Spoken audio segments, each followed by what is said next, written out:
নানা তর্ক বিতর্ক আর আইনি ঝামেলার পর হাতে গোনা এক মাস হলো শিল্পী সমিতির ক্ষমতা গ্রহণ করেছেন নবনির্বাচিত মিশা জায়েদ প্যানেল। আর নির্বাচিত হয়েই সামনে পেয়েছেন মাহে রমজান। নিয়ম অনুযায়ী প্রতি বছরের মতো সব অভিনয় শিল্পীদের নিয়ে এই সমিতি আয়োজন করে ইফতার পার্টির। এবারও হলো না তার ব্যতিক্রম। আর মিশা জায়েদের নেতৃত্বে এবারও ইফতার অনুষ্ঠিত হয়ে গেল 15 জুন বৃহস্পতিবার।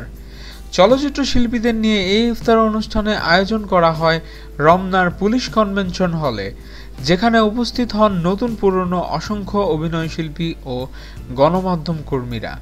এদিন বিকাল থেকেই পুলিশ কনভেনশন হলে উপস্থিত হতে থাকেন চলচ্চিত্র অঙ্গনের মানুষ।